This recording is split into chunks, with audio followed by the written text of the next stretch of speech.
एक समय की बात है, एक छोटे से गांव में एक गिलहरी रहती थी। वह बहुत ही खुशनुमा और उत्साही थी। उसका एक अच्छा दोस्त भी था, जो एक अखरोट था। गिलहरी और अखरोट बहुत अच्छे दोस्त थे और हर दिन साथ खेलते थे। एक दिन गांव में एक जादूगर आया।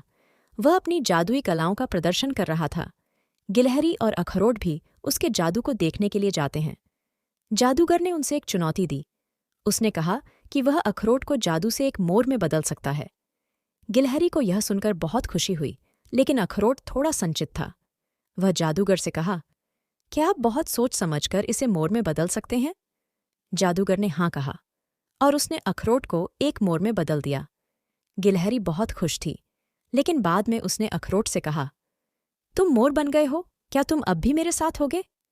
अखरोट ने कहा, मैं अब भी तुम्हारा दोस्त हूं, लेकिन मुझे यहां से उड़ते हुए जाना होगा।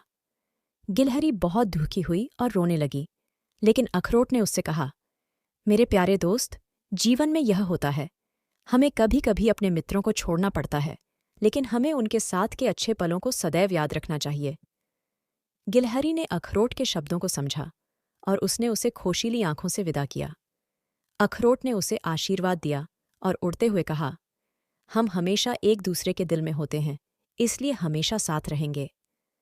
गिलहरी ने अखरोट की बात मानी और वह अपने दोस्त के उदाहरण का पालन करते हुए अपने जीवन को आगे बढ़ाया।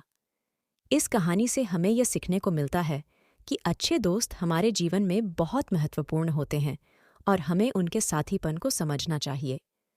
जब भी हम किसी को खो देते हैं, तो हमें उन्हें याद करने और उनके साथ बिताए गए सुखद लम्हों को सदैव याद रखना चाहिए।